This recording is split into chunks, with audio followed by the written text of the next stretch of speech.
اب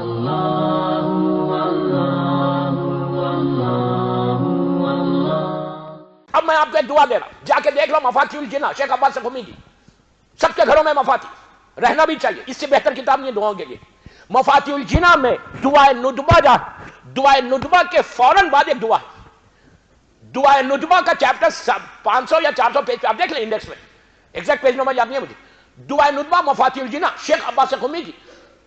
اس میں دعائے ندبہ کے فوراً بعد والی دعا مشہور دعا غیبت امام میں، یہ ہائر اوکلٹیشن کی سب سے امپورٹنٹ ترین دعا، ہر لڑکا لڑکی کو پڑھنا چاہیے، ہر شیعہ کو پڑھنا چاہیے، اگر وہ نہیں پڑھنا تو وہ بدنصیب ہے۔ کیوں؟ اب میں بتاتا اس کے برکتیں بتاتا، رحمتیں بتاتا، امام کے لشکر میں شامل کیسے تھے وہ بتاتا۔ دعائے عہد بہت چھوٹی دعا ہے، زیادہ بڑی دعا نہیں ہے، 1.5 پیج کی ہے،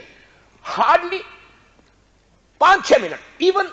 آپ کے گوگل کرو تو یہ دعا مل جائے گی، اگر پڑھنا نہیں آتا تو گوگل کرو، یہ دعا مل جائے گی، وہ بھی آپ کو مل جائے گی۔ دعائے عہد، یہ دعا ایسے ہاتھ رکھ کے پڑھتے، یہ زمانے کے امام کی دعا، جیسے آپ امام کے ہاتھ پہ بیٹھ کر اس دعا کی، اور یہ دعا ہے چھٹے امام سے۔ آپ مفاتیح میں دیکھو لکھا ہوا ہے اوپر، قال امام جعفر صادق علیہ السلام، کوئی اور نے نہیں کہا۔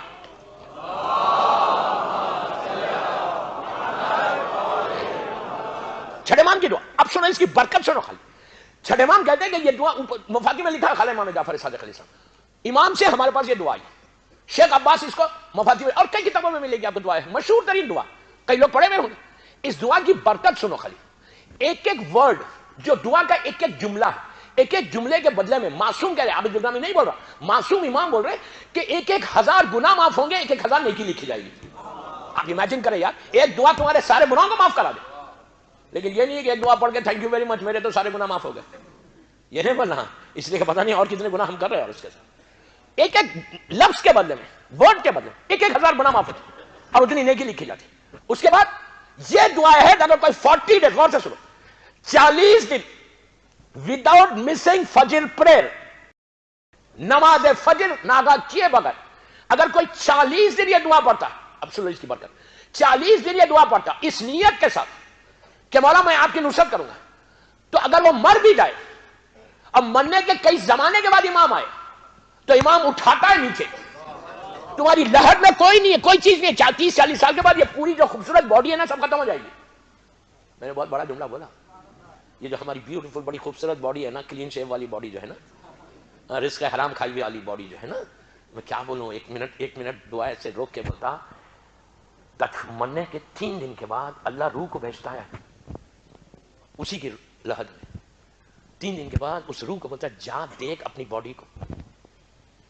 روح آتی ہے گریو میں، خبر میں، لحد میں اپنے جسم کو دیکھتی ہے، یقین نہیں آتا اس کو، یقین نہیں آتا روح کو، یہی وہ جسم ہے۔ 3 ڈیز کے اندر، آج شب جمعہ مردوں کی رات، 3 دن کے اندر ہر روح آ کے اپنے جسم کو، اپنی باڈی کو دیکھتی ہے، جو ڈی کمپوز باڈی، وہ باڈی، میں اردو میں بولوں اس کو، سڑی ہوئی باڈی، 3 دن کے اندر آ کے روح دیکھ، یقین نہیں آتا، اس کے بال، اس کا چہرہ، اس کا جسم، 24 گھنٹے کے اندر ایک دفعہ لحد بند ہونے کے 24 آورز کے اندر سب سے پہلے جو باڈی کا پارٹ خراب ہوتا وہ پیٹ ہے۔ یہی امام علی کہتے ہیں نہج البلاغہ اٹھا کے دیکھو یار، مولا علی کا جملہ، میں نہیں بول رہا، میں نہج البلاغہ کو کوٹ کر، جا کے دیکھو نہج البلاغہ میں، انگلش میں بھی ہے نا، مولا کہتے ہیں کہ اپنے شکم کو، اپنے پیٹ کو زمین کے کیڑوں کی غذا مت بناؤ، مولا علی کہہ رہے، میں نہیں بول رہا، پیٹ پھٹ جاتا، پہلی چیز جو باڈی کا، ہماری باڈی کا جو پارٹ خراب ہوتا وہ پیٹ، ایسا پھٹ کے ختم ہو جاتا، ملینز کی تعداد میں زمین کے انسیکٹس آپ پہ حملہ کر دیتے تھے، وہ اپنی اپنی غذا کو لینے لگتے ہیں، ختم۔ 3 دن کے اندر جب روح آتی ہے نا الہات میں، وہ مطلب بلیو نہیں کرتی، یہ وہ جسم ہے جس کے لیے میں نے کیا نہیں کیا دنیا میں، 60 سال 70 سال 80 سال اس باڈی کو پروٹیکٹ کرنے کے لیے میں نے ہر وہ گناہ کیا، ہر وہ چیز کھائی، میں نے یہ چیک نہیں کیا کہ یہ حلال ہے یہ حرام ہے، میں نے ہر وہ چیز کی، عورت دیکھتی کہ میں کیسے بالوں کو سیٹ کرتی تھی، آج میرے بالوں کا کیا حشر ہو گیا، حجاب نہیں کرتی تھی، آج میرے بالوں کا کیا حشر ہے، مرد دیکھتا کہ اپنے چہرے کو خوبصورت بنانے کے لیے روز شیو کرتا تھا، آج میرے چہرے کا رنگ کیا ہو گیا۔ دوستو اس لمحے سے ڈرو، اس لمحے سے ڈرو، سب کو جانا ہے، سب کو جانا ہے، کبھی پڑھوں گا یہاں پہ فرسٹ نائٹ ان دا گریو، یہ میری مین ٹاپکس ہے، یوٹیوب پہ میرے مجلسیں ہیں، سن لو، فرسٹ نائٹ ان دا گریو، لحد کی پہلی رات، پورا اشرا اس پہ، ہم سب کو جانا ہے، کوئی شخص ایسا نہیں ہے کہ جو نہیں جائے گا، وہاں جانا ہے، اور وہاں پہ یہ حشر ہونے والا ہے۔ ظاہری طور پہ 15-20 سال میں تمہاری ساری باڈی ختم ہو جاتی، تمہارا سارا گوشت گل جاتا، ساری ہڈیاں گل جاتی، کچھ نہیں رہتا، دوسرا آدمی آ کے وہاں دفن ہو جاتا۔ You know very well. روز محشر کے بارے میں یہ ہے، ڈے آف ججمنٹ کے بارے میں ہے، کلو من علیہا فان کے بارے میں یہ ہے کہ جب اللہ سور پھونکے گا تو اس وقت ایک ایک جملے کا ذمہ دار ہوں، میرا نمبر آپ کے پاس ہے، ایک ایک ورڈ کا ذمہ دار ہوں۔ what I'm saying I'm responsible of my words۔ ہر لفظ سے، ہر گریو سے۔ معصوم کہتے ہیں کہ 70,000 میتیں باہر آئیں گی ڈے آف ججمنٹ میں، ایک کے پیچھے ایک کے، سب کو نکلنا، سب کو نکلنا۔ ایک ملینر بھی واپس آئے گا، ایک فقیر بھی واپس آئے گا، یہ یاد رکھو۔ ایسا نہیں کہ ملینر کہیں اور ہو جائے گا، نو، ہر آدمی اپنے کفن کو ریپ کرا ہوا باڈی میں باہر نکلے گا، کل من علیہا فان، سورہ رحمان۔ تو ہر آدمی آگے دیکھے گا لحد میں، ظاہری طور پہ 20 سال کے اندر۔ اور گلف میں یہ بیکاز یہاں سمندر ہے، گلف کی جو باڈیز ہیں وہ 20 ایئرس میں ختم ہو جاتی ہیں۔ انڈیا پاکستان میں، سب کانٹیننٹ میں 25 سال لگتے ہیں، ورنہ یہاں تو 15-20 سال کے اندر پوری باڈی گل جاتی ہے۔ آپ دیکھو کیا حشر ہوا تمہاری باڈی کا، کیا حشر ہونے والا ہے۔ ایوری نوز کہ باپ کو مر کے 20 سال ہو گئے، 25 سال ہو گئے، گریو کو کھولو، لحد کو کھولو، کچھ بھی نہیں رہتا نیچے، ایسے معلوم ہوتا ہے کہ کچھ تھا ہی نہیں، ایسے معلوم ہوتا کہ کچھ تھا ہی نہیں۔ یہ حشر ہم سب کا ہونے والا ہے۔ تو یہاں پہ مرنے کے بعد کچھ نہیں رہے گا، لیکن امام کہے گا کہ تم مر بھی جاؤ گے، ظاہری طور پہ کچھ نہیں رہے گا۔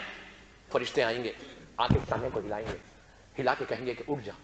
تیرے امام نے ظہور کیا۔ یہی چیز دعا عہد میں ہم کہتے ہیں۔ دعا عہد کا ترجمہ دیکھو، آپ جا کے ٹرانسلیشن دیکھو، آپ جا کے ٹرانسلیشن دیکھ لینا گھر جا کے۔ دعا عہد میں ہم یہ کہتے کہ مولا جب آپ ظہور کریں گے، ہم خود بولتے، اس میں دعا عہد کا ترجمہ دیکھو کہ میں اپنے کفن کو، اپنی باڈی کو پہ کفن کو ریپ کروں گا، لپیٹوں گا، اور نیزے کو لے کے لحد سے اٹھوں گا اور آپ کی نصرت کروں گا۔ دعا عہد میں ہم پرومس کر رہے ہیں مولا کو۔ اگر نہیں ہے تو کیا بول رہا ہے امام، کیوں بول رہا ہے یہ بات؟ سب اٹھیں گے اگر آپ نے دل سے کہا، صرف دل سے کہا فیال ہے تیری کھل، کاش میں کربلا میں ہوتا، آپ کربلا میں ہوتا تو تم کو یہ چانس سب کو ملنے والا۔ تو جب امام آئیں گے، ظہور ہوگا، تو سارے لوگ، میں ایک ہی ریکویسٹ کر رہا آج میری آخری مجلس کہ زبان سے مت بولو، دل سے بولو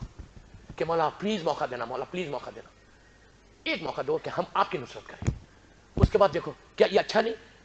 کہ آپ کی ملاقات ظہور کے وقت امام کے ساتھ سلمان سے بھی ہو، ابو ذر سے بھی ہو، نیسم سے بھی ہو، ابو دندانہ سے بھی ہو، نبی موسیٰ کے زمانے کے 18 مومنین سے بھی ہو، اصحاب کہف سے بھی ہو، سب سے ملاقات ہوگی۔ اس کے ساتھ امام حسین کے لشکر میں ہوگی۔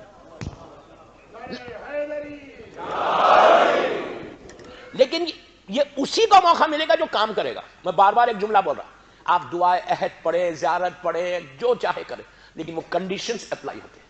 وہ سارے کنڈیشنز اپلائی ہوتے ہیں، بغیر کنڈیشنز کی کوئی چیز نہیں ہے۔ یہ مت بولے کہ میں پڑھ چکا اب کیا ہے، نہیں، وہ ساری چیزوں کو چھوڑنا ہے حسین کے لشکر میں شامل ہونے کے لیے۔ حسین کے لشکر میں ہر انسان شامل نہیں ہوتا، وہی شامل ہوگا جو خلوص کے ساتھ اطاعت حسین پہ زندگی گزارے۔